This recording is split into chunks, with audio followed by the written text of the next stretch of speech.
Dans la partie Devenir un expert opérationnel, nous allons aborder dans le module 2 qui est la structure d'un programme d'accompagnement, le chapitre 1 qui va être l'identification des besoins d'accompagnement des entrepreneurs. Bonjour, je m'appelle Pascal Jeannot, je suis de formation École supérieure de commerce, option marketing et finance. Mes 35 ans de carrière peuvent se résumer en 4 points.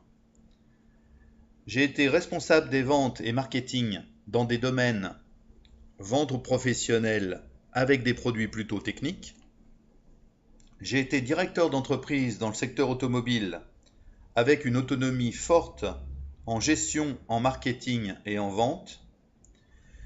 J'ai été responsable de programme Startup chez Junior Achievement au Gabon. J'ai une activité de formation et de coaching, formation de jeunes apprenants en licence et master, en modèle économique, en plan d'affaires, en management, en marketing et en négociation vente. Et j'accompagne de jeunes start-upers au Gabon depuis 4 ans dans des secteurs multiples. Les objectifs de notre présentation. D'abord, on va chercher à identifier les paramètres internes de la SAEI qui vont conduire à réaliser ce programme d'accompagnement. Ensuite, nous verrons comment évaluer l'entrepreneur, parce que pour bien accompagner et bien créer un programme d'accompagnement, encore faut-il bien connaître et savoir à qui l'on a affaire. Il faudra ensuite identifier les besoins et les contraintes de chacun des entrepreneurs que l'on accompagne. Il faudra être capable d'évaluer l'étape dans laquelle on se situe, c'est-à-dire l'état d'avancement du projet. Il faudra définir les objectifs d'accompagnement que l'on se donne, le formaliser par une charte ensuite, définir les différents moyens qu'on met à disposition de l'accompagner, à savoir les moyens matériels, humains et financiers. Il faudra être en mesure de structurer son plan d'accompagnement et d'avoir donc une hiérarchisation dans ses priorités. Il faudra formaliser l'offre et les outils mis à disposition. Et enfin, il faudra établir des indicateurs de succès qui permettront de savoir si cet accompagnement est positif. Premier point, commençons à identifier les paramètres qu'on appelle internes. Les paramètres internes, c'est ce dont je dispose en tant que société d'accompagnement à l'entrepreneuriat innovant. Est-ce que j'ai des locaux? Est-ce que j'ai des bureaux adaptés? Est-ce que j'ai des moyens informatiques adaptés? Est-ce que mon personnel d'accompagnement est au point? Est-ce qu'il est compétent, formé? Est-ce que j'ai les compétences qu'il me faut à la fois en interne, mais aussi en externe? C'est-à-dire, est-ce que j'ai mes mentors? Est-ce que j'ai mes partenaires? Est-ce que j'ai tous les accompagnants nécessaires à la bonne réussite d'un bon accompagnement? Ensuite, eh bien, je vais devoir travailler sur mon histoire. C'est d'où je viens, pourquoi j'ai lancé cette SAEI, pourquoi je me suis lancé dans cette structure à proprement parler. Autrement dit, ce qui fait mes forces et mes faiblesses. Quelle est ma valeur à moi, SAEI? Quelle est ma valeur intrinsèque? C'est ce que les autres n'auront pas, c'est ce que les concurrents ne pourront pas présenter et pour lesquels, en fait, je vais assurer une différenciation évidente. Ça peut être une compétence technique qui me soit spécifique, ça peut être une expérience de l'entrepreneuriat que j'ai vécue, ça peut être un réseau d'influence particulier qui soit situé régionalement, localement, nationalement ou même sur le plan international. Ça peut concerner d'autres pays et d'autres expériences que j'ai pu avoir dans des pays différents. Quels sont aussi les appuis financiers spécifiques dont je dispose, donc ce qui n'est pas négligeable bien sûr pour identifier l'accompagnement ou les besoins d'accompagnement que je vais pouvoir proposer. Selon le niveau de service et le budget que je mets à disposition dans mon programme d'accompagnement, eh bien, je vais devoir adapter, bien sûr, mes locaux. Je vais devoir avoir, par exemple, un staff pour un programme que l'on peut appeler Startup, c'est-à-dire un programme qui est destiné à de jeunes pousses, ou un staff peut-être pour un programme d'accélération, si effectivement j'ai décidé de faire de l'accélération. Je vais devoir avoir de l'espace pour générer du travail partagé, si j'ai décidé de faire du travail partagé. Je vais devoir avoir des salles de formation si j'ai prévu de faire de la formation ou du renforcement de formation académique. Je vais avoir aussi besoin d'un espace de rencontre si j'ai prévu que mes accompagnés rencontrent des clients, des partenaires ou divers accompagnateurs. Donc selon le type d'accompagnement que je vais proposer et qui sera nécessaire, j'aurai des experts formateurs, j'aurai tantôt des mentors, j'aurai tantôt des référents, j'aurai peut-être aussi des tuteurs de stage ou plusieurs de ces compétences à la fois. J'aurai bien sûr du matériel informatique, le matériel informatique, ordinateur, imprimante, scanner, reprographie, etc., qui vont être utilisés par mes incubés, un accès à l'Internet, bien sûr. Le cas échéant, en fonction de ce que j'ai prévu et du niveau de service que je propose, je pourrais même avoir un laboratoire de fabrication ou être associé avec un tel laboratoire afin de pouvoir réaliser des prototypes. Point important, avant tout accompagnement, il faut évaluer l'entrepreneur, c'est-à-dire la personne que j'ai devant moi, la personne qui est candidate. Il faut que je sache précisément à qui j'ai affaire. Pour cela, il y a un certain nombre d'éléments qui sont disponibles, qui sont les tests psychologiques d'un côté, psychotechniques, on les appelle. Donc on va déterminer le comportement de l'entrepreneur, on va déterminer ses facultés d'analyse et de prise de décision, on va déterminer ses capacités émotionnelles, sa résistance au stress entre autres, et on va déterminer sa motivation à être entrepreneur. On pourra aussi faire des tests managériaux, par exemple, comme les tests liés au style de management, qui va être bien utile quand on va aborder le volet des ressources humaines, élément absolument indispensable au développement d'une entreprise. Alors, quel test doit-on utiliser ? Effectivement, je vais vous présenter 6 tests différents qui peuvent être utilisés conjointement, mais qui peuvent surtout être utilisés différemment, c'est-à-dire qu'on peut choisir les tests que l'on souhaite en fonction de la personnalité et des éléments que l'on veut détecter chez son interlocuteur candidat.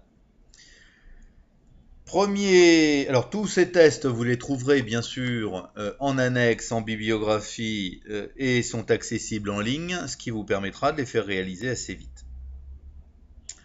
Premier test que l'on peut réaliser, c'est le test des encres de motivation de Shine, sachant effectivement que l'on s'appuie sur 8 encres traditionnelles qui sont, pour le premier, la technique, c'est-à-dire qu'on est très attaché à l'expertise.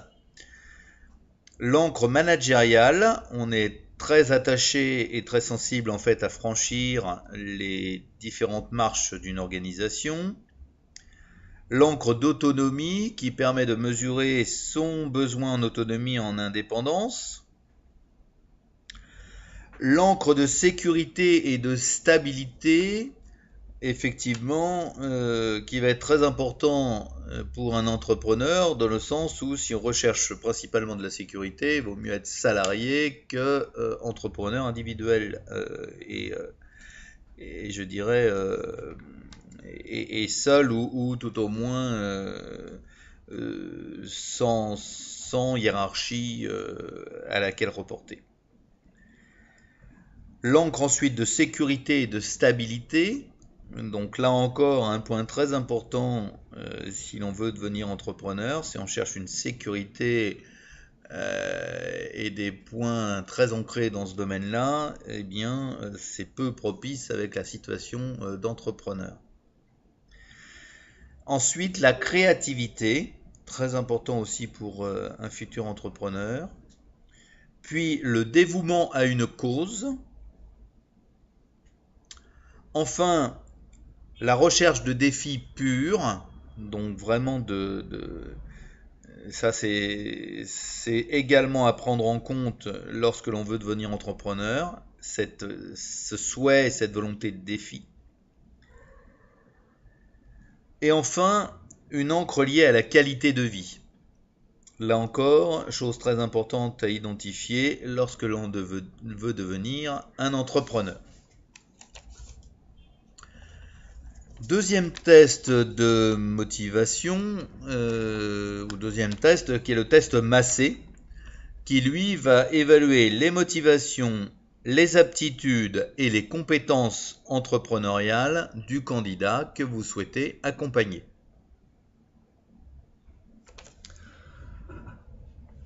Ensuite, nous verrons le test d'auto-évaluation du profil entrepreneurial de Grasse.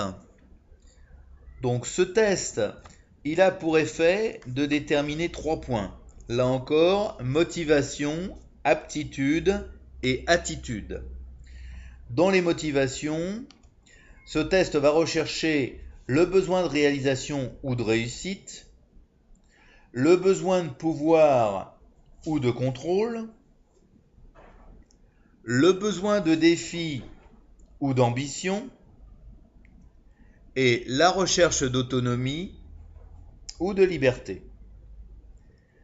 Dans les aptitudes, ce test va mettre en exergue la persévérance ou la détermination, la confiance en soi et l'enthousiasme, la tolérance de l'ambiguïté et la résistance au stress, la créativité et l'imagination. Dans le domaine des attitudes, ce test mettra un point important à dévoiler la façon de percevoir l'influence de sa destinée et l'orientation vers l'action qui pourront être des profils entrepreneuriaux très importants. Nous aurons également un quatrième test qui est le test des styles sociaux de Shepard. Ce test des styles sociaux, il a en fait pour intérêt de savoir si l'on est en mesure de déterminer un style social, un style de management par exemple, qui pourrait être un style directif, persuasif, participatif ou délégatif. Il déterminera aussi les différentes capacités d'adaptation que peut avoir un manager. Est-ce qu'il est tourné vers les gens? Est-ce qu'il respecte le pouvoir? Est-ce qu'il est plutôt tourné vers les tâches? Ou est-ce qu'il recherche, là encore, le pouvoir?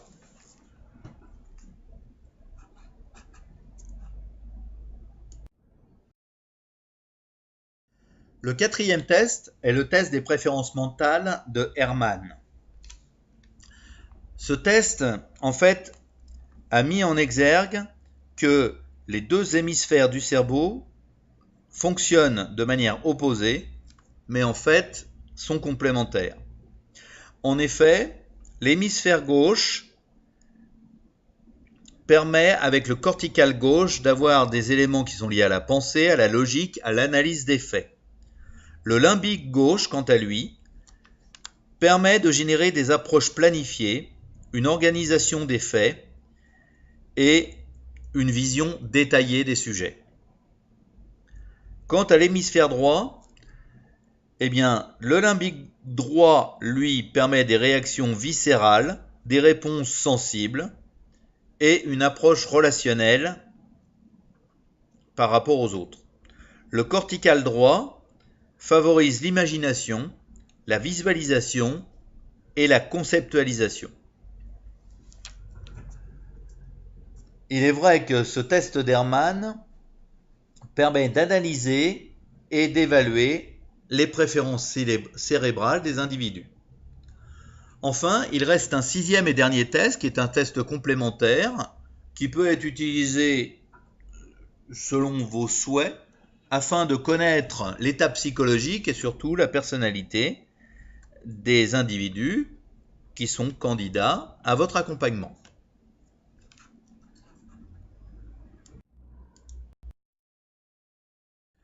Dans l'évaluation de l'entrepreneur, vous devrez également évaluer sa capacité à organiser. Effectivement, dans une entreprise, celle-ci peut être dotée d'un moyen informatique comme un ERP. Et cet ERP va servir à plusieurs choses, soit à gérer la production de l'entreprise, soit à gérer le fichier client, ce qu'on appelle la gestion de la relation client, soit à effectuer la gestion financière de l'entreprise, soit encore de pouvoir gérer tant les ventes que les achats ou l'aspect logistique, donc les stocks, soit encore de gérer un certain nombre de services produits par l'entreprise. Donc tous ces éléments vont être importants pour savoir si l'entrepreneur peut s'organiser. Encore un autre point important, c'est aussi sa capacité à placer le client au cœur de l'entreprise. Donc pour ça, il va falloir s'appesantir sur l'évaluation suivante. Est-ce qu'il est capable d'acquérir et de retenir un client, donc de le fidéliser? Est-ce qu'il est capable de comprendre ses besoins et de différencier son offre de telle manière à ce qu'elle soit adaptée aux segments de clientèle qui auront été ciblés?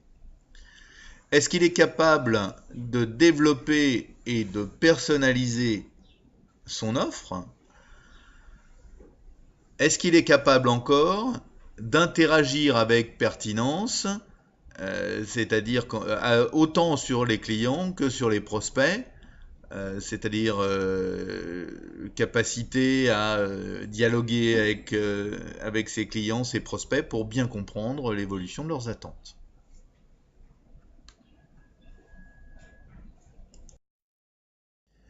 Évaluer l'entrepreneur, c'est aussi être capable d'analyser ses capacités à négocier dans un premier temps. Il va falloir savoir si notre entrepreneur est un commerçant dans l'âme. Est-ce qu'il est plutôt introverti? Est-ce qu'il est plutôt extraverti? Est-ce que c'est quelqu'un qui aime communiquer avec les autres? Est-ce que dans le domaine commercial, il a plutôt un tempérament de chasseur, c'est-à-dire qu'il va aller à la recherche de nouveaux clients? Ou au contraire de suiveur, c'est-à-dire qu'il va plutôt attendre que le client soit établi pour commencer à le travailler. Donc il va falloir réaliser tous ces tests de telle manière à déterminer quelles sont les forces et les moyens améliorables de notre entrepreneur. Autre capacité également très importante, qui est la capacité technique. Est-ce que l'entrepreneur a une connaissance technique de base? Est-ce qu'il a déjà eu affaire avec le sujet qu'il défend? Est-ce qu'il a déjà pratiqué? Est-ce qu'il a des références académiques? Est-ce qu'il sait ce qu'est un process? Est-ce qu'il sait ce qu'est une organisation de fabrication? A-t-il seulement des notions de ce qui est un plan qualité? Est-ce qu'il a connaissance des normes ISO? Est-ce qu'il sera en mesure demain d'établir une démarche qualité pour son entreprise?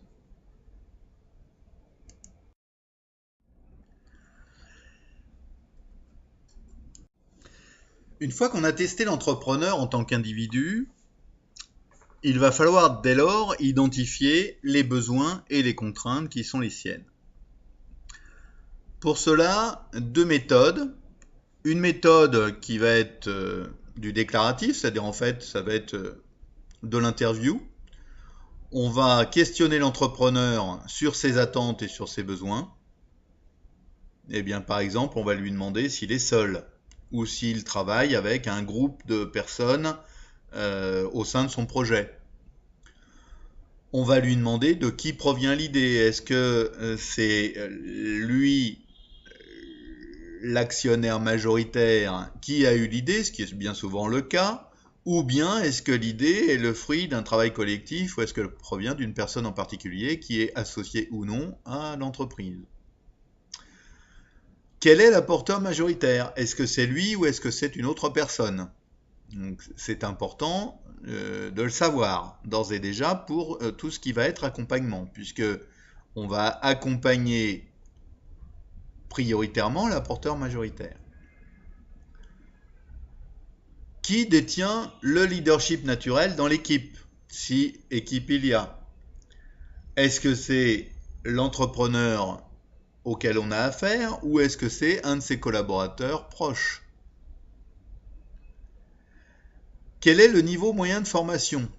Que ce soit de la formation académique, technique, quelles sont ses connaissances et ses compétences dans le domaine commercial, dans le domaine marketing, donc dans tous les domaines du marketing, que ce soit le marketing d'analyse, c'est-à-dire tout ce qui va être la phase étude, le marketing stratégique, c'est-à-dire l'élaboration de la stratégie, ou le marketing opérationnel, qui va être effectivement la manière de mettre en œuvre la politique commerciale.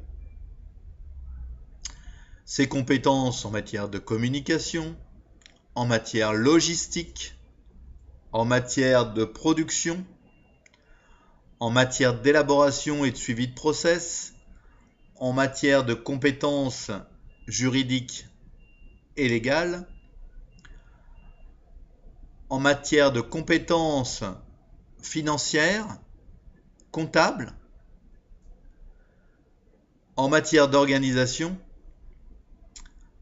en matière de management des hommes, que ce soit des administratifs, des personnels de production, des commerciaux, des cadres, ses compétences en ressources humaines et en droit du travail, et est-ce qu'il a déjà eu une mise en situation pratique, c'est-à-dire est-ce qu'il a déjà eu l'occasion de pratiquer en fait ses activités entrepreneuriales. Ensuite, on a un deuxième moyen de détecter en fait les besoins et les contraintes, c'est de fonctionner par audit. L'audit en fait est un procédé assez simple. On commence par écouter de façon assidue et complète le déroulé du projet au travers de la présentation qu'en fait l'entrepreneur. Et au terme de cette écoute et de cette relance qu'on appelle la parole active, eh bien, c'est d'être en capacité de savoir ce que l'on doit apporter. Est-ce qu'il faut ou pas des coalitions d'acteurs pour permettre justement des recherches qui soient beaucoup plus fructueuses en groupe dans le but d'arriver à un même objectif ou non?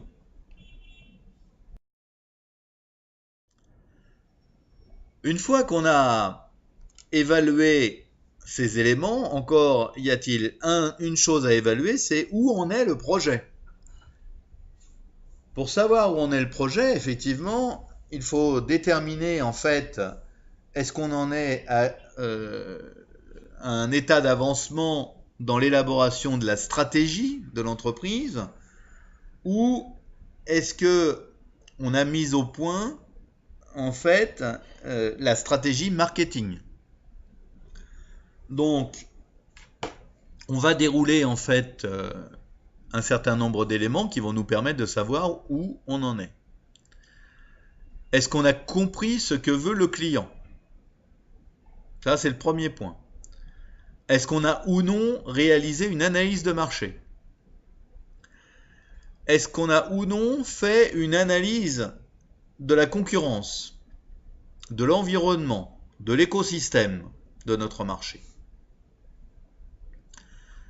Est-ce qu'on a étudié les différents moyens de distribution et ceux qui seraient souhaitables pour notre activité? Est-ce qu'on a défini les éléments du marketing mix, autrement dit les 4 P, le produit, le prix, le mode de distribution qu'on appelle la place et le mode de promotion, ce qui est autrement dénommé la politique de communication?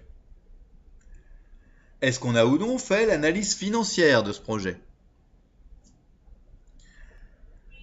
Et enfin, est-ce qu'on a déjà eu à opérer une révision stratégique ou pas? Donc de tous ces éléments, de toutes ces étapes, on va savoir ce qui a été fait et ce qui reste à faire dans le projet. Passons en détail les différentes phases. À chaque phase, il y a un point de contrôle qui lui est lié. Par exemple, dans l'étude de marché, vous devez vous assurer que l'enquête est réalisée depuis moins de 6 mois. Si elle a plus de 6 mois, l'enquête n'est plus valable, il faut la refaire. Vous devez savoir si une analyse documentaire est bien renseignée, si elle est acceptable. Donc, est-ce que l'analyse Pestel a été faite? Est-ce que les forces de porteurs, le diagramme des forces de porteurs a été réalisé? Dans la phase étude de concurrence, est-ce qu'on a au moins 3 concurrents principaux qui sont situés avec leur positionnement tarifaire et leur niveau d'image? Dans le diagramme des forces, faiblesses, opportunités et risques, ainsi que la stratégie, est-ce qu'on a effectué le tableau? Est-ce qu'il est dûment renseigné? Et est-ce que votre stratégie, elle est finalisée et bien écrite? Pour ça, on aura pu utiliser le losange de Cafferer ou la matrice du Business Consulting Group. Dans la phase réalisation du prototype, est-ce que vous avez un prototype visible? Est-ce qu'il est fonctionnel? Est-ce que dès lors, il est possible d'être présenté à des clients potentiels? Dans la phase élaboration de la stratégie et fixation des prix, est-ce qu'il vous est présenté un prix de revient dûment calculé? Est-ce que vous connaissez le prix moyen de la concurrence en fonction du niveau de gamme que vous avez sélectionné? Est-ce que vous savez également quelle est la marge qui est souhaitée et est-elle déjà calculée? Dans l'élaboration du plan marketing, est-ce que celui-ci est écrit? Est-ce qu'il est détaillé? Et est-ce qu'il est complet sur chacun des éléments des 4 P décrits précédemment? Dans la phase de recherche de clients, est-ce qu'effectivement un fichier a été mis en place et est-ce qu'il est renseigné? C'est-à-dire, est-ce qu'on a déjà des noms, des adresses, des téléphones? Est-ce que est-ce que c'est un fichier déjà utile ou est-ce que c'est un fichier brut? Est-ce que des actions sont déjà menées, sont en cours au niveau de ce fichier, de telle manière à voir l'état d'avancement de la prospection de l'entreprise? Au niveau du test marché, est-ce qu'on a déjà fabriqué un certain nombre de produits? Est-ce qu'on en a déjà vendu? Est-ce qu'on a des retours clients? Est-ce qu'il y a des enquêtes de satisfaction qui ont été menées? Est-ce qu'il y a eu des retours spontanés? De quel élément dispose-t-on au niveau du test marché?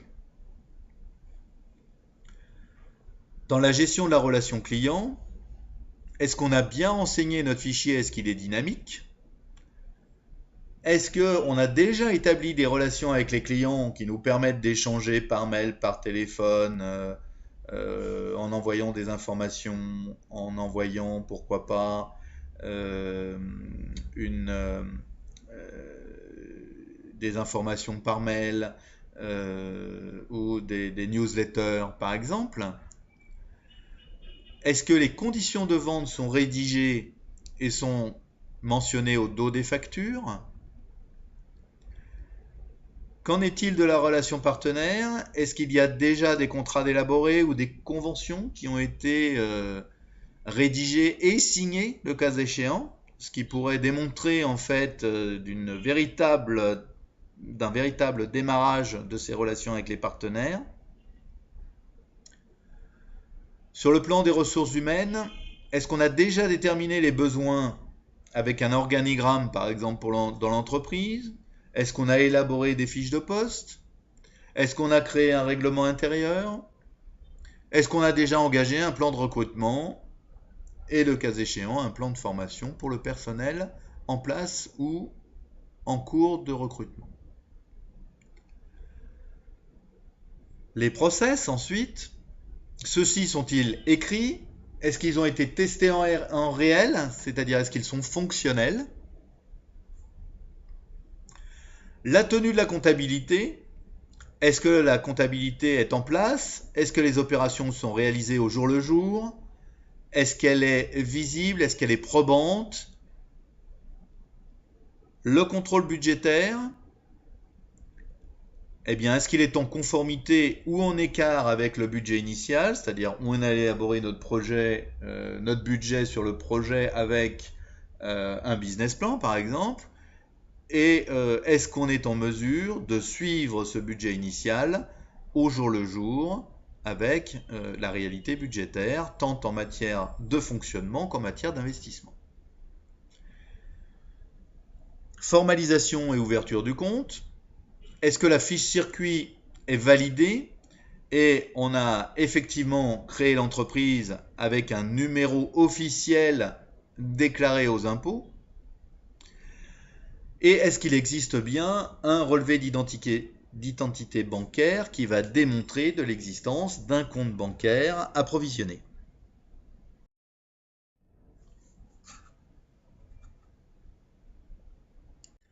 Une fois ces préalables établis, encore faut-il définir les objectifs qu'a notre SAEI avec les entrepreneurs qu'elle recrute.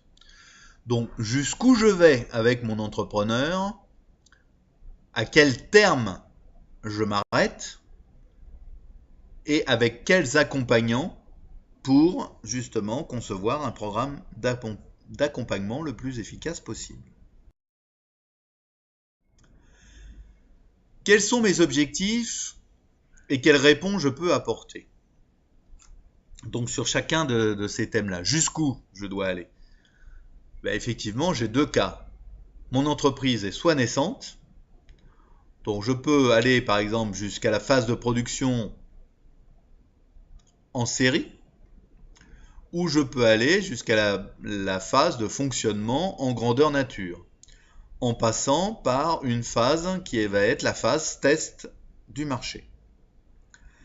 Si je m'adresse à une entreprise en croissance, eh bien, j'irai jusqu'au palier qui est attendu par l'entrepreneur, c'est le contrat que j'aurai passé avec lui. Quel terme? Eh bien, une fois que j'ai diagnostiqué l'état d'avancement dans lequel je me situe, et que je sais parfaitement et en détail les nécessités d'accompagnement attendues par l'entrepreneur, je peux déterminer de 4 à 12 mois d'intervention pour chacune des entreprises que je vais accompagner. Quel type d'accompagnement? D'accompagnant surtout. Eh bien, les hommes ou les femmes dont j'aurai besoin, ils vont être fonction du diagnostic que je vais avoir opéré. Je vais peut-être avoir besoin d'experts, s'il s'agit de renforcer des capacités académiques et de savoir d'une manière générale ou même technique. Je vais avoir besoin de mentors, si jamais je dois évaluer un modèle et surtout rechercher des partenaires et partager des bonnes pratiques, faire en sorte que je puisse faire du benchmark par exemple avec des concurrents, ou encore mettre à profit en fait la mise en relation avec des personnes de mon entourage.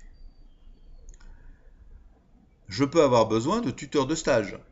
Tuteur de stage, pourquoi? Puisque si mon entrepreneur n'a aucune connaissance pratique de l'activité de l'entrepreneuriat, je vais devoir le faire grandir dans ce domaine et donc lui faire réaliser des stages de formation technique, commerciale, par exemple. Je vais peut-être avoir besoin de référents. À quoi ils vont me servir les référents? De les guider, de guider mes accompagnés dans le parcours que je dois accomplir, hein, du point A jusqu'au point Z. Je peux avoir besoin de un ou plusieurs de ces accompagnants. Donc je vais le déterminer selon, là encore, je le répète, le diagnostic que j'aurais pu opérer. Une fois que j'aurai fait tout ça, eh bien, il va falloir que j'établisse un écrit. Cet écrit va être en fait consigné dans une charte. Cette charte, en fait, eh bien, c'est votre SAEI qui en est la garante et qui définit des objectifs clairs, précis,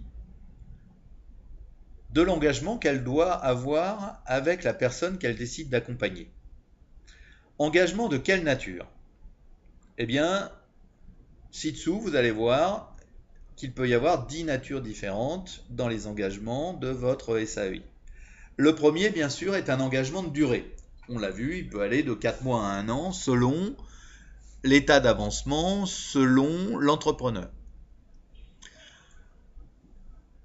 Le deuxième engagement, ça va être un engagement d'accomplissement d'un programme. C'est-à-dire, il n'est pas question de réaliser un programme à moitié ou au tiers. On a décidé d'aller de A jusqu'à Z, on ira de A jusqu'à Z. Et on mettra tous les moyens à disposition pour pouvoir y parvenir. Troisième type d'engagement, c'est un engagement de mettre à disposition des personnes compétentes et qui soient adaptées à son dossier, à son profil, à son attente.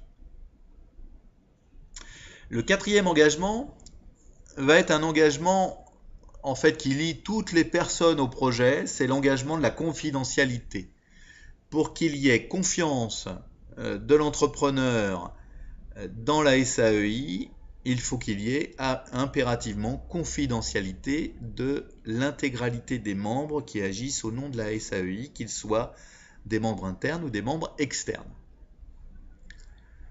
Cinquième type d'engagement, c'est un engagement de pouvoir faire profiter de son réseau aux accompagnés.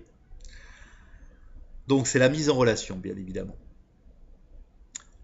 Le sixième engagement va être un engagement de soutien. C'est-à-dire qu'il est hors de question de laisser un entrepreneur aller de son propre chef dans l'accomplissement du programme d'accompagnement. Hein, le soutien, c'est à toutes les étapes, que ce soit difficile, que ce soit facile, que ce soit complexe, que nous ayons beaucoup de freins à surmonter, eh bien le soutien psychologique, moral, aussi tous ces éléments sont présents dans l'engagement de votre SAEI. Le septième engagement sera un engagement de non-immixtion. L'immixtion, c'est le fait pour les gens qui interagissent au nom de votre SAEI de s'intégrer ou de rentrer dans le projet, sans bien évidemment l'accord de l'accompagné. Donc, il est formellement défendu de s'immiscer dans le projet comme si c'était le sien. Il faut bien se souvenir que ce projet est le projet de l'entreprise accompagnée, de votre entrepreneur accompagné, et qu'en aucun cas, vous ne pouvez vous immiscer dans celui-ci. Le soutenir, le défendre, l'accompagner, oui. S'immiscer, non. Huitième engagement, eh bien, c'est un engagement de moyens, comme vous pourrez le constater, et non pas un engagement de résultat.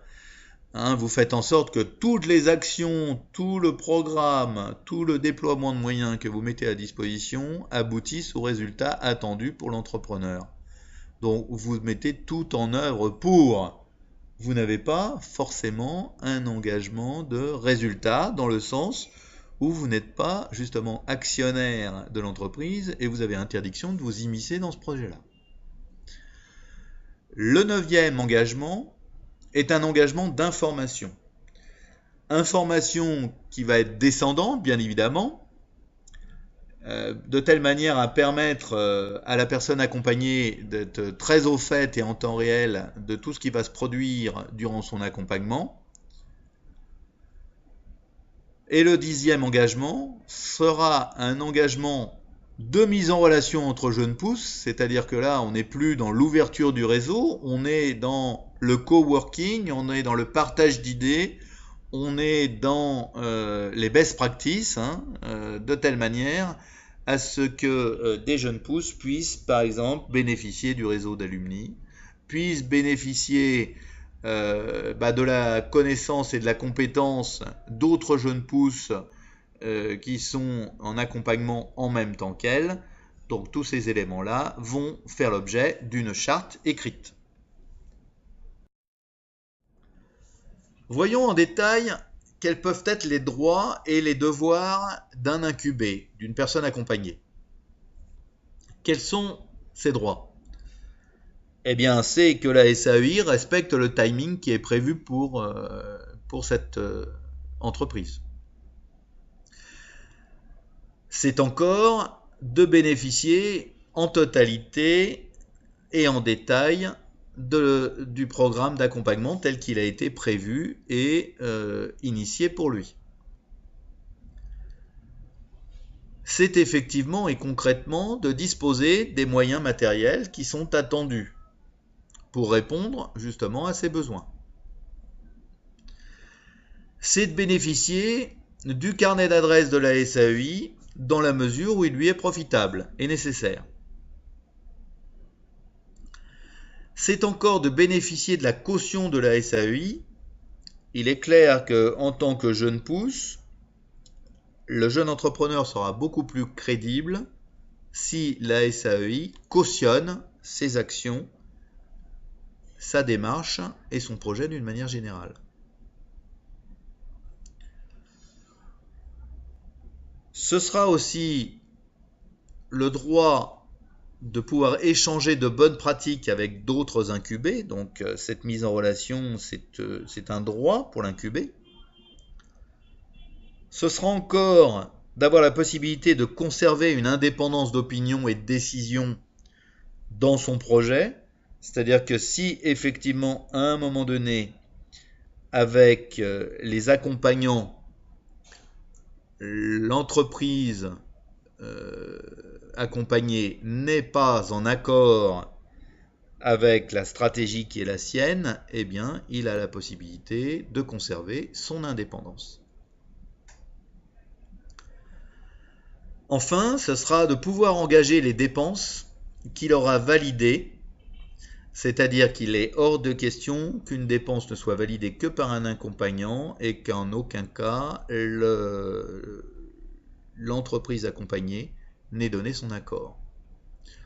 C'est son capital, c'est son argent, c'est l'argent de son entreprise, c'est l'engagement qu'il peut avoir vis-à-vis d'un créancier. Par conséquent, il doit donner son accord express.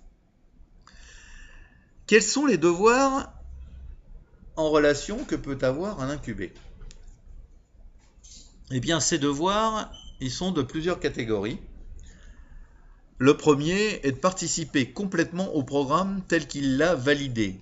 C'est-à-dire qu'il ne peut pas, après avoir signé la charte, décider d'éluder telle ou telle partie du programme parce qu'il en aurait décidé ainsi et après coup. Le deuxième devoir, ça va être de pouvoir consacrer le temps qui est nécessaire au développement du projet. On dit qu'il faut au minimum 50% du temps total d'une jeune pousse pour permettre de développer un projet. Donc il va falloir qu'il consacre le temps qu'il faut. Le troisième devoir, ça va être de respecter les heures de rendez-vous fixées. Très important puisque les accompagnants sont à sa disposition, à lui aussi de respecter les 10 accompagnants. Il en va de même avec le devoir suivant, qui est de respecter ses interlocuteurs. Respecter ses interlocuteurs, c'est respecter leur façon de penser, c'est de respecter leur personne, c'est de leur parler correctement, bien sûr, même si la jeune pousse n'est pas d'accord avec l'interlocuteur qu'il a ou qu'elle a devant lui. C'est aussi d'adhérer et de s'approprier le plan d'action une fois qu'il est validé par lui. C'est-à-dire que le plan d'action, idéalement, eh bien, il doit être réalisé par l'incubé. S'il était réalisé par un accompagnant, encore faut-il que l'incubé l'ait validé, se le soit approprié complètement et durablement. Il doit encore exécuter les actions qui sont demandées par les accompagnateurs. Il est évident que qui dit accompagnateur ne dit pas entrepreneur. Ça signifie là encore que, eu égard à ce devoir de non-immixtion de l'accompagnateur, eh bien, il y a un certain nombre d'actions qui doivent être exécutées par les accompagnants et seulement par eux-mêmes. Donc, il y a obligation de les réaliser. Il faut également accepter la critique positive et la contradiction. Effectivement, de plusieurs idées peut naître, je dirais, la bonne idée. Et de fait, il faut être capable d'accepter la critique à la seule condition, bien évidemment, d'apporter des solutions en contrepartie. C'est enfin d'établir des devis qui soient des devis contradictoires, idéalement 3 devis, de telle manière à engager les dépenses qui soient suffisantes, nécessaires et qui ne soient pas prohibitives par rapport au prix moyen du marché.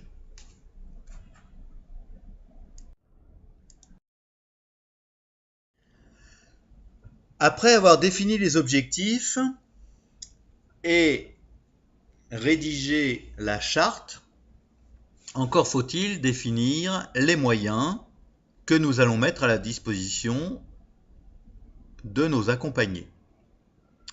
Ces moyens peuvent être de 3 catégories. De catégorie matérielle, de catégorie humaine ou de catégorie financière.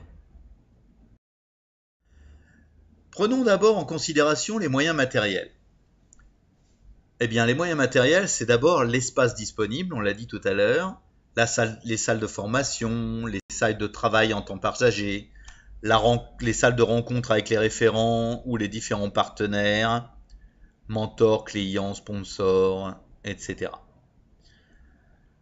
Ça peut être aussi les moyens matériels mis à la disposition du travail de vos accompagnés, à savoir les ordinateurs, les bureaux, l'accès à l'internet, l'accès au téléphone, les différents moyens vidéo, la reprographie que vous pourrez mettre à leur disposition. Ce peut être enfin un laboratoire de fabrication s'il existe ou si vous avez un lien particulier avec un organe extérieur, afin de permettre à vos accompagnés d'élaborer un prototype simple. Les moyens humains ensuite, qui sont essentiels dans un programme d'accompagnement, c'est même, je dirais, la valeur ajoutée principale, eh bien, elle peut venir donc du responsable de programme lui-même, du référent qui est directement accompagnateur direct du projet, des mentors, des partenaires, des business angels, des organismes financiers, du comptable ou des comptables, du comptable notamment de la SAEI qui va aider les accompagnés à établir au moins pendant la phase test leur comptabilité. Les webmasters qui peuvent être intégrés à la SAEI ou extérieurs en prestation extérieure à celle-ci. Les chargés de communication, là encore, qui peuvent être des éléments internes ou externes à la SAEI. Les experts formateurs, qui seront souvent des éléments externes. Et les alumni, qui sont en fait les anciens entrepreneurs qui sont sortis de programmes précédents. Enfin, les moyens financiers. Quels peuvent-ils être et de quel ordre? Eh bien, nous avons les prêts d'honneur, nous pourrons avoir les financements par le biais de sponsors, nous pourrons avoir les fonds d'amorçage pour des jeunes pousses, nous pourrons encore avoir accès à du microcrédit, encore pour les jeunes pousses, un accès à la mésofinance pour des entreprises en certaines capacités ou tout au moins en volonté de croissance. On peut avoir de la mise en ligne sur une plateforme de crowdfunding et une aide réalisée à ce niveau par les membres de la SAEI, tant pour les jeunes pousses que pour les entreprises en croissance. Pour les entreprises en croissance, là encore, vous aurez la recherche de l'augmentation de capital et toutes les approches qui y sont liées.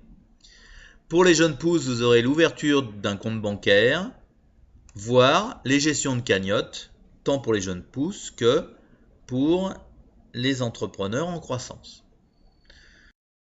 Compte tenu du fait que les moyens matériels et techniques vont être mis en avant dans d'autres chapitres, je voudrais plutôt m'arrêter sur les moyens humains, qui sont les moyens essentiels en fait à la réussite d'un programme d'accompagnement. Nous parlions tout à l'heure du responsable de programme. Quel est son rôle? Le ou la responsable de programme va piloter le programme d'accompagnement et, le cas échéant, servir de médiateur s'il est nécessaire de lever des freins en cours de réalisation de l'accompagnement. Le référent, quant à lui, a pour rôle d'accompagner l'entrepreneur depuis le début de la prise en main du projet, au niveau où il se trouve, jusqu'à l'aboutissement prévu dans la charte qui a été rédigée entre l'accompagné et l'accompagnant. Donc il va faire en sorte que le plan d'action soit réalisé et il va veiller à ce qu'il soit cohérent. Le mentor, quant à lui, son rôle va être de partager son expérience et ses relations. C'est là sa valeur ajoutée première. Les partenaires vont chercher à faciliter les démarches, quelles qu'elles soient. Démarches administratives si on a affaire à des partenaires institutionnels, démarches d'achat s'il s'agit de partenaires fournisseurs, par exemple. Les business angels vont avoir pour mission de financer la jeune pousse, mais à un certain niveau d'accompagnement, pas au tout début, comme on le verra dans le chapitre d'aide ou de montage d'un dossier financier. L'organisme financier va avoir aussi pour rôle de financer la jeune pousse à différents stades, différentes étapes en fait de son projet. Le comptable, eh bien, il a pour rôle de faire en sorte que l'entrepreneur se familiarise à toutes les obligations légales et comptables, de telle manière à ce que l'entreprise puisse avoir une saine gestion et puisse ainsi assurer sa pérennité. Le webmaster, il a pour rôle d'aider l'entrepreneur à constituer soit un site web, soit une application. Soit les deux. Le chargé de communication, qui est souvent un personnel de la SAEI, mais qui peut aussi être un prestataire, aura pour rôle d'aider à créer la charte graphique et à faire en sorte que les premiers événements lancés par la jeune pousse soient un succès. L'expert formateur, eh bien, son rôle est d'aider l'entrepreneur à monter encore en compétences, qu'elle soit généraliste ou qu'elle soit technique.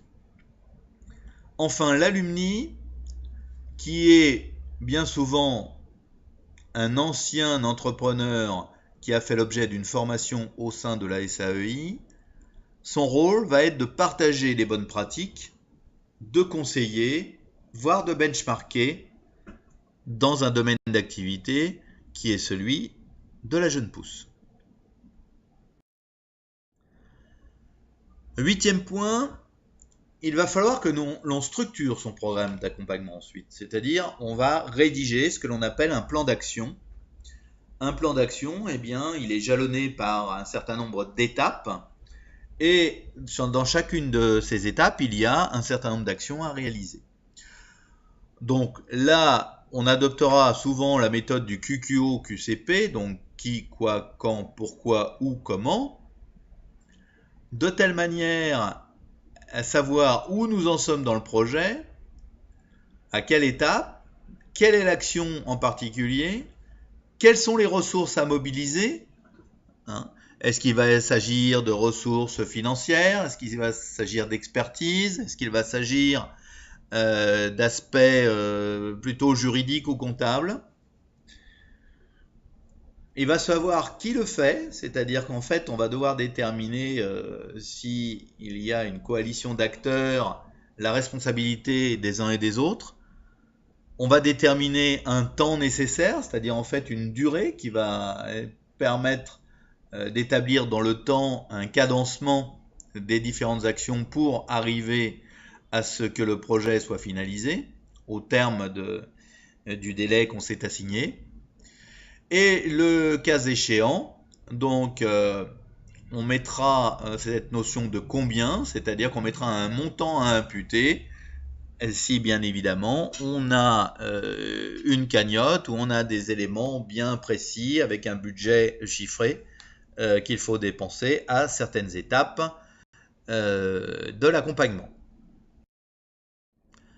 Donc comment le structurer, ce plan d'accompagnement? Je parlais de la méthode du QQO-QCP. Moi, je pense que c'est celle-ci qu'il faut privilégier.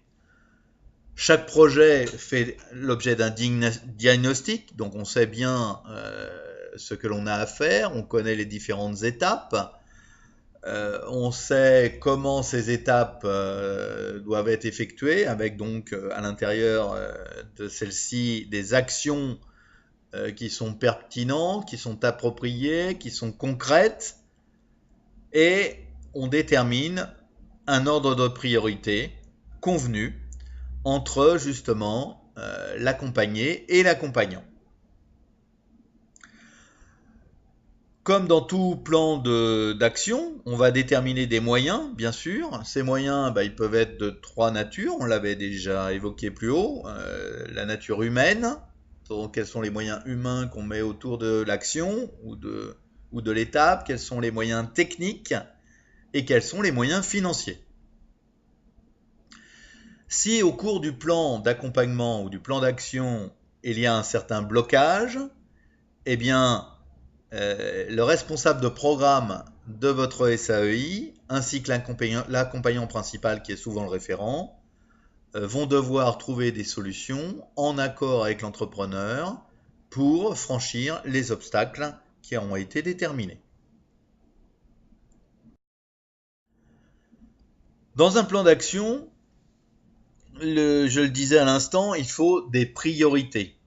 Et ces priorités, eh bien, elles sont adaptées au projet, à sa complexité. Elles sont priorisées selon effectivement une intensité plus ou moins capitalistique du projet. Est-ce qu'il faut beaucoup de capitaux dès le départ pour pouvoir avancer ou non? Et bien évidemment, elles vont être adaptées ces actions par rapport à l'état d'avancement du projet. De toutes les manières, il faudra être certain que ce plan d'action ait eu la possibilité de rencontrer son marché et que notre analyse, elle a été méthodique, elle a été efficace et elle s'est assortie de succès, c'est-à-dire que il est hors de question d'avoir bâti un plan d'action qui soit complètement irréaliste. Mieux vaut alors le stopper et le redimensionner, voire le réécrire dans sa globalité.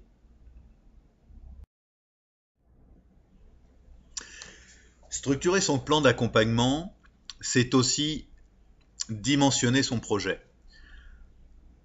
Le dimensionnement, c'est quelque chose d'essentiel à faire dès le départ, puisque la plupart du temps, vos entrepreneurs ont des idées qui sont de grandes idées qu'ils veulent mettre en pratique immédiatement.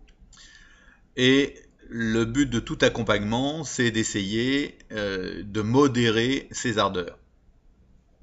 Donc le premier point, ça va être de démarrer ce projet dans la méthode qu'on appelle le Lean Startup, c'est-à-dire le fait de démarrer petit, de tester ensuite son modèle, de l'adapter le cas échéant si le modèle est à réadapter, et une fois que le modèle correspond, eh bien de passer à la grandeur nature, c'est-à-dire à l'exploitation de l'entreprise.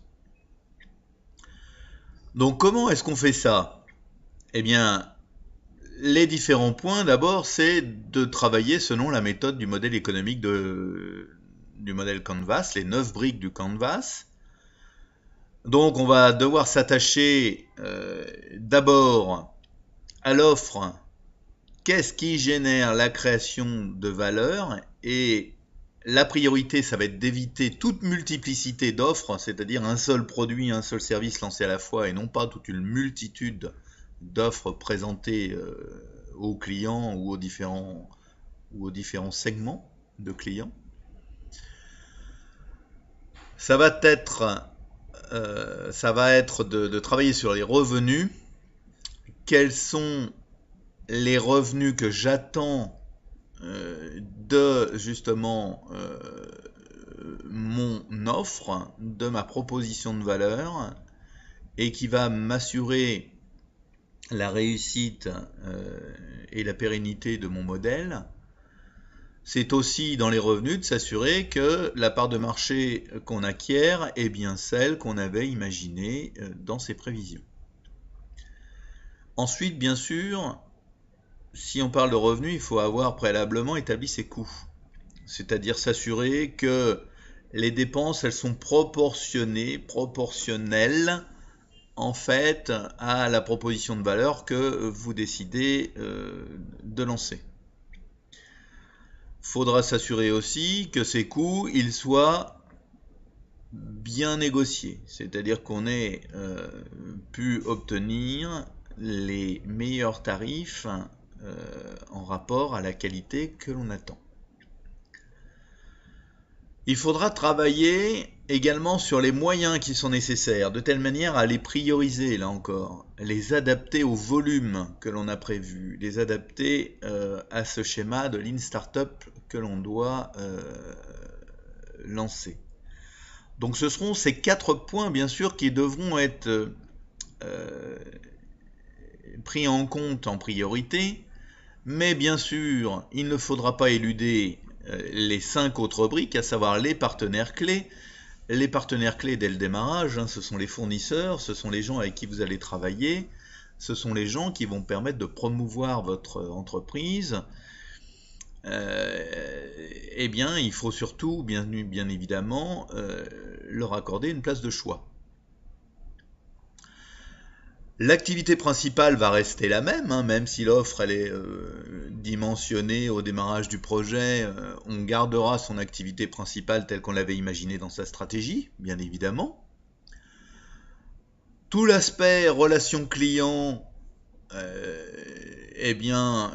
c'est-à-dire la manière dont on s'adresse à ceux-ci, elle va être identique.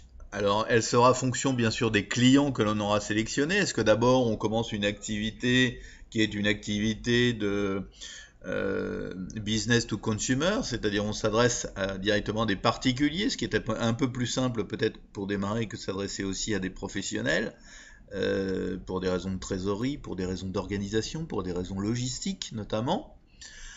Donc c'est la raison pour laquelle on aura peut-être intérêt à démarrer simple. Et dans ces cas-là, la relation client que l'on prévoit peut être une relation directe, peut-être déjà une relation par le biais de contacts internet. On peut déjà peut-être imaginer d'avoir créé un fichier de gestion de la relation client qui nous permette d'avoir des adresses, des emails, d'avoir en fait un fichier qu'on va considérer actif dès lors que on va s'en servir pour prospecter. Donc, ce qui permettra d'envoyer des newsletters, ce qui permettra d'envoyer des informations justement sur votre entreprise naissante et son offre naissante également. Les canaux de distribution, vous allez aussi vous en occuper, mais ils seront peut-être simplifiés au départ, notamment si vous vous adressez à une clientèle B2C dans un premier temps.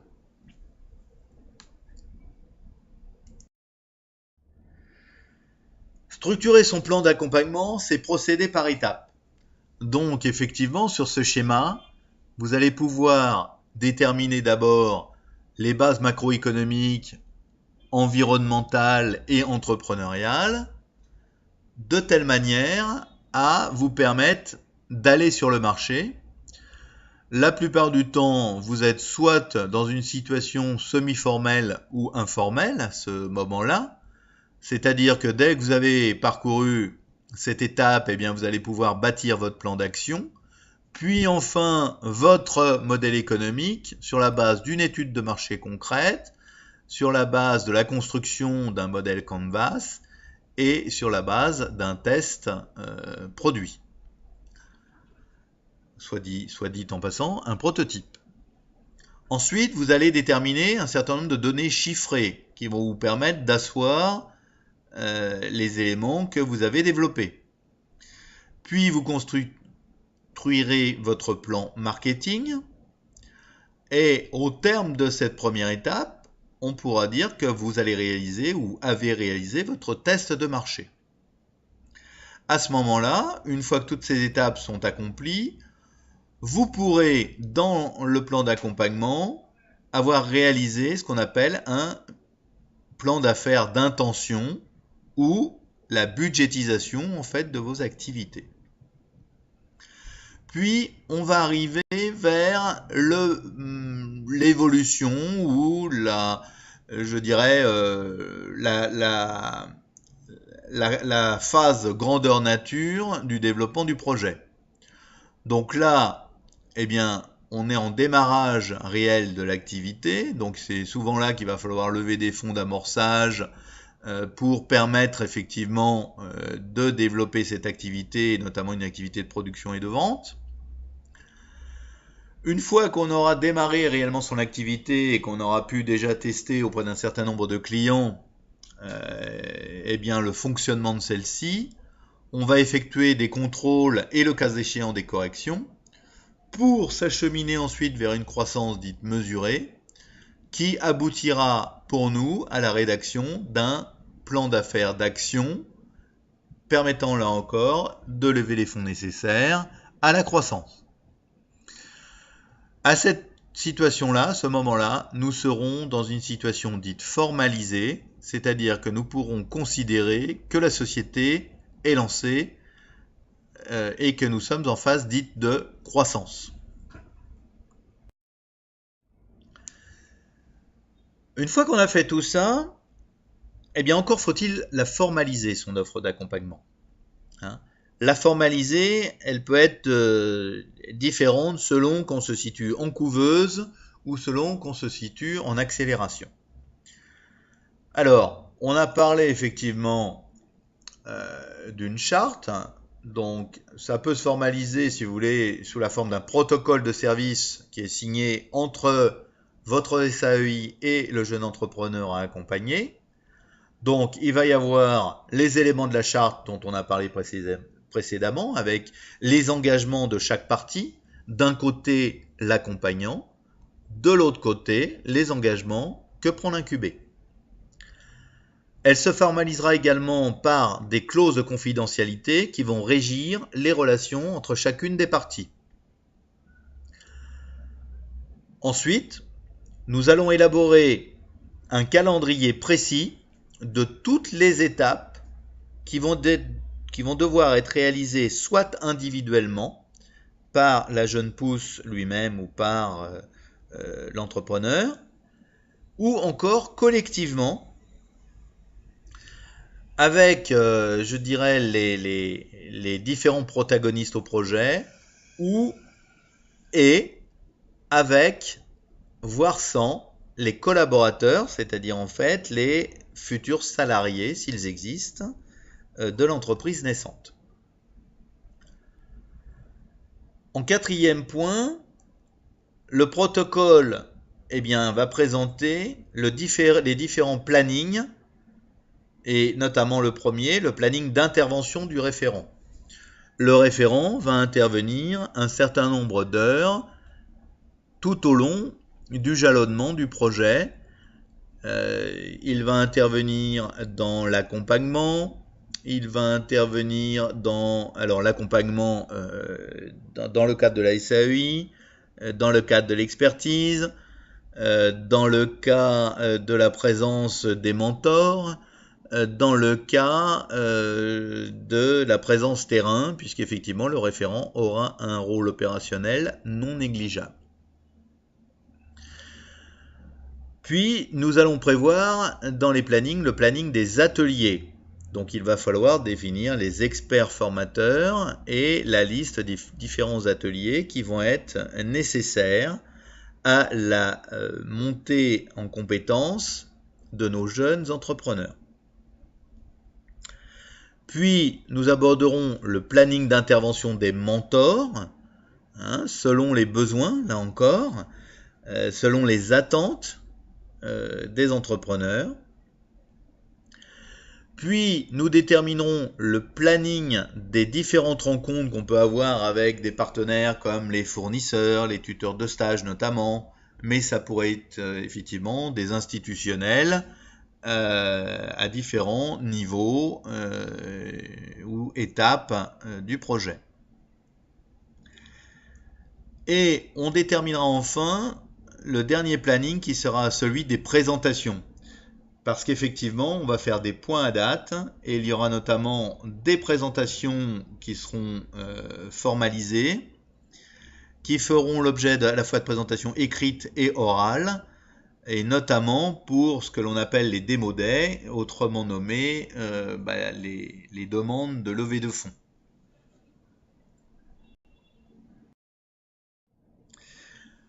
Quand on est dans une offre d'accompagnement en accélération, là, l'offre, elle se formalise un peu différemment, puisque un protocole de service signé entre votre SAEI et l'entrepreneur en recherche de croissance à accompagner comprend là aussi les éléments de charte avec les engagements de chaque accompagnant et de chaque accompagné,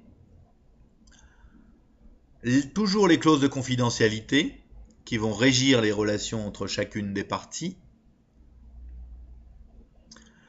le calendrier de chacune des étapes et de chacune et toutes les étapes à réaliser, qu'elles soient individuelles ou collectives, et la plupart du temps sans collaborateur, c'est-à-dire que là ça va davantage concerner l'entrepreneur lui-même. Par contre, les plannings seront un peu plus limités, puisqu'effectivement, on va davantage chercher un planning d'intervention avec les mentors, sur un plan technique, sur un plan de mise en relation, sur un plan de conseil personnalisé ou de benchmarking. On aura un planning d'intervention des experts, parce qu'effectivement, la montée en compétences est toujours possible, même pour un entrepreneur en recherche de paliers différents. Et enfin, le planning des rencontres avec les partenaires, qui sont souvent et surtout des partenaires financiers, donc par exemple des plannings de speed dating, pour ne citer que cela.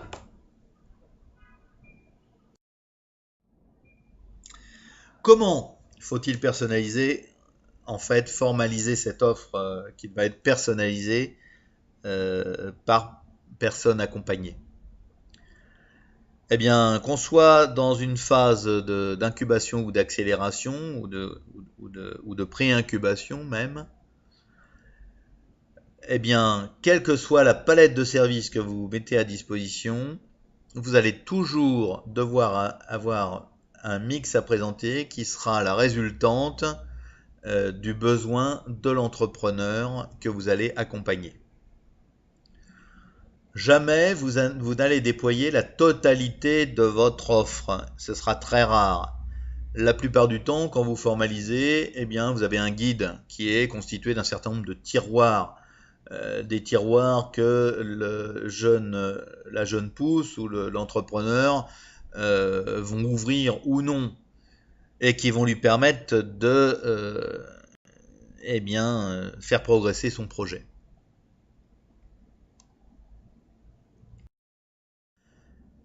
Pourquoi est-ce que l'offre d'accompagnement peut varier d'un entrepreneur à l'autre? Eh bien, pour des raisons toutes simples, hein. Un entrepreneur est un individu. Qui dit individu dit qu'on ne se ressemble pas les uns les autres. On a une sensibilité qui peut être totalement distincte des autres. On a une personnalité qui nous est propre. On a une vision qui est celle de l'entrepreneur et qui ne se partage pas.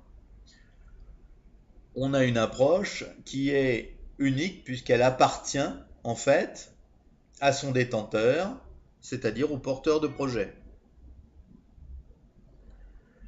Et surtout, ne jamais oublier que un porteur de projet, c'est lui qui est le possesseur de son projet, il en a déterminé sa stratégie, et cette stratégie qu'il a déterminée, en aucun cas, ne se partage.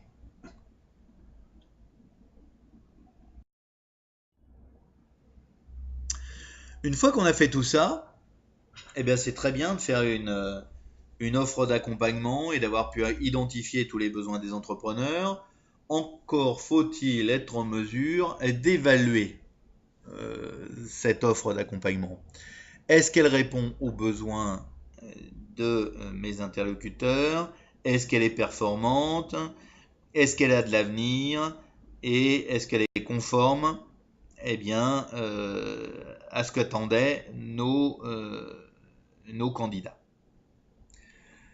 Donc, plusieurs types d'indicateurs peuvent se présenter. Un premier, c'est un indicateur de satisfaction.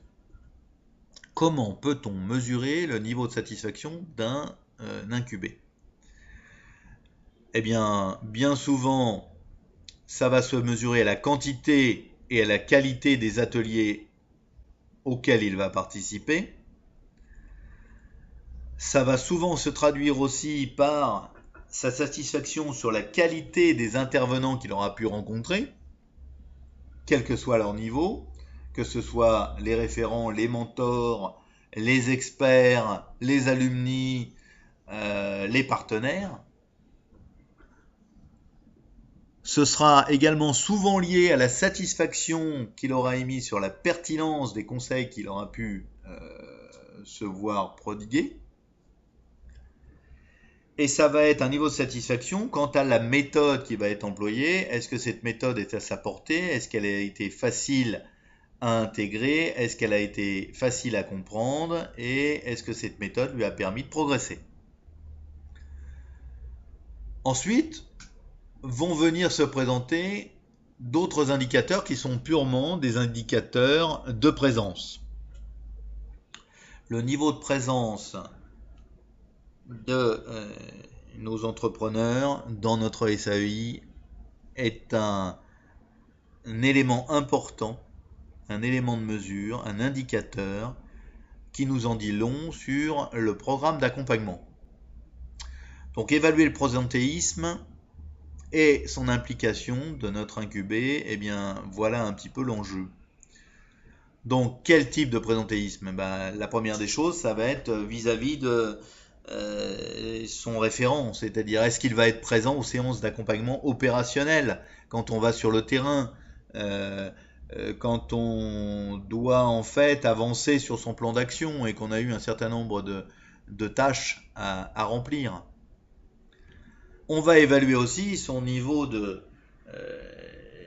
son évaluation en fait de la qualité de cet accompagnement par sa présence aux ateliers.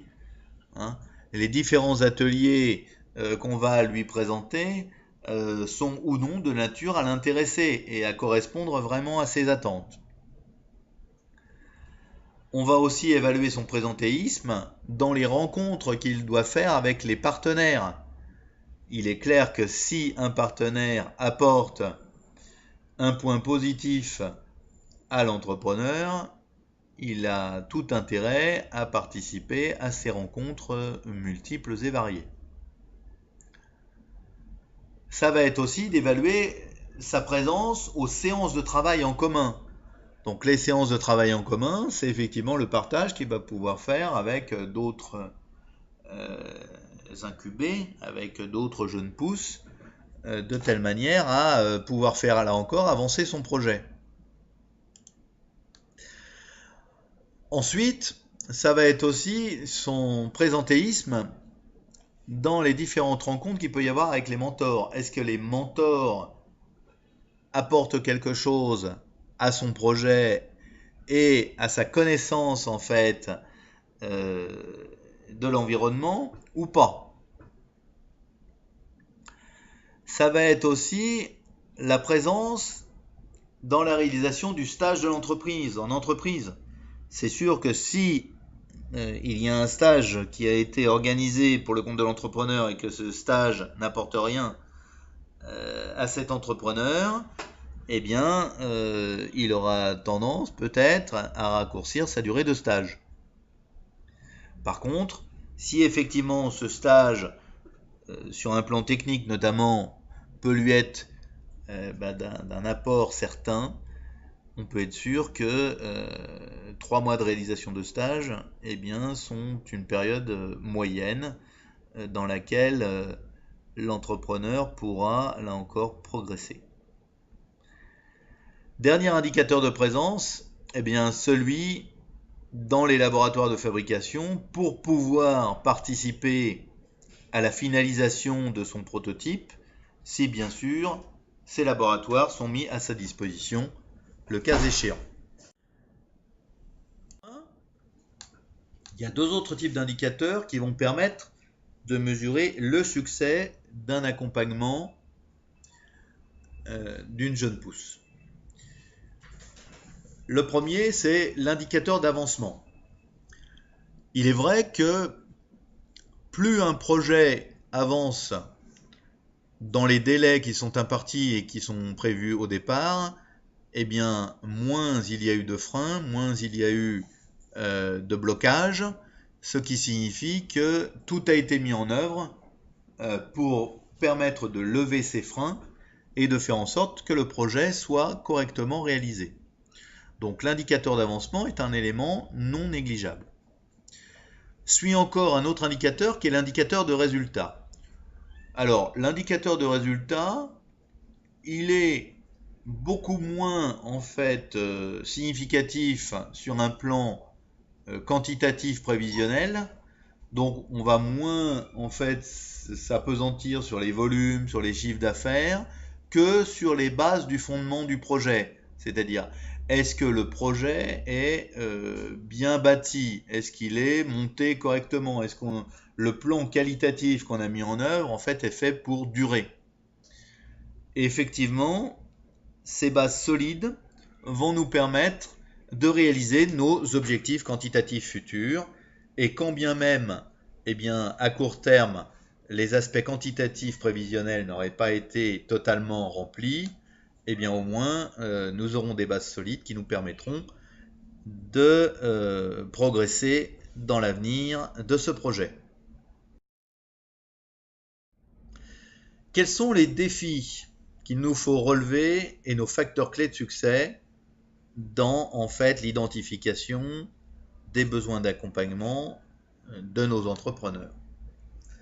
Eh bien, le premier défi, c'est surtout de correspondre correctement aux attentes des entrepreneurs. Donc, correspondre aux attentes, ça signifie d'anticiper. Ça veut dire il va falloir les questionner avant, pendant et après la mise en place du programme, de telle manière à ce que ce programme d'accompagnement soit bien adapté aux besoins de la cible qu'on a visée. Deuxième défi, c'est de faire en sorte que le schéma d'accompagnement soit bien approprié et se soit bien fait approprié par l'accompagné. comment on peut faire? Eh bien, le plan d'action que vous avez réalisé, dans tous les cas, il faut qu'il soit coopté. Ça ne doit pas être le fruit du travail de l'accompagnant seul. Sinon, c'est un échec assuré. Au mieux, et je dirais même de façon prioritaire, si c'est le bénéficiaire qui effectue son plan d'action sous le contrôle de l'accompagnant, c'est encore mieux. Dès l'instant aussi où il y a des freins, des obstacles et que vous faites des propositions alternatives, eh bien il faut toujours rester neutre dans ces propositions, c'est-à-dire ne jamais s'immiscer, ne jamais donner un avis qui soit un avis pour ou contre telle proposition, mais simplement présenter les avantages et les inconvénients de chacune de ces propositions alternatives. C'est au bénéficiaire qu'il incombe de choisir pour son entreprise. Et c'est certainement pas l'accompagnant qui doit le faire à sa place. Enfin, et dernier défi, c'est de respecter les échéances fixées. Ça, c'est vrai que c'est un indicateur important, même si on peut légèrement transgresser ces périodes à condition de pouvoir l'expliquer. Eh bien, je pense que sans que ce soit vraiment un leitmotiv, je dirais, permanent, il faut quand même pouvoir alerter notre entreprise accompagnée des éventuels retards qu'il peut avoir pris dans le déroulement du plan d'action de son projet. Et il faut laisser l'entrepreneur s'exprimer, exprimer ses craintes, exprimer ses doutes, exprimer les freins ou les obstacles qu'il a pu rencontrer, de telle façon à ce qu'ensemble, avec l'ensemble des accompagnants qui sont à sa disposition, il y ait moyen d'élaborer des solutions alternatives. Donc les 4 points clés qu'il faut retenir, à mon sens, pour identifier les besoins en accompagnement des entrepreneurs sont les suivants. Le premier, c'est votre écosystème, c'est-à-dire vous. Qu'est-ce que vous avez comme éléments en place? Eh bien, tout ce qui va concerner les concurrents, tout ce qui va concerner les clients, les fournisseurs, les pouvoirs institutionnels, tous ces éléments-là, bien évidemment, vont devoir être pris en compte. Vous devez tenir compte des priorités de développement économique de la région ou du pays dans lequel vous interagissez, et vous devez impérativement prendre en compte les besoins et les contraintes de la cible à laquelle vous vous attachez. Le deuxième point clé, eh bien, ce sera vos orientations stratégiques. Qu'est-ce que vous savez faire? Qu'est-ce que vous avez donc en compétences à mettre à disposition de vos accompagnés? Et le deuxième point, c'est aussi qu'est-ce que vous voulez faire? Quels sont les objectifs que vous vous fixez dans cet accompagnement? Le troisième point clé, eh bien, ça va être vos méthodes d'approche et votre capacité d'analyse, de telle manière à ce que vous puissiez poser un bon diagnostic à la fois sur l'entrepreneur, sur son projet et sur le devenir de celui-ci, avant toute mise en œuvre d'un plan d'action quel qu'il soit. Et enfin, et dernier point clé, eh bien, quelles vont être vos capacités à faire en sorte que l'ensemble des intervenants autour de vous s'approprient votre offre à tiroir et la mettent en fait à disposition eh bien, des personnes accompagnées.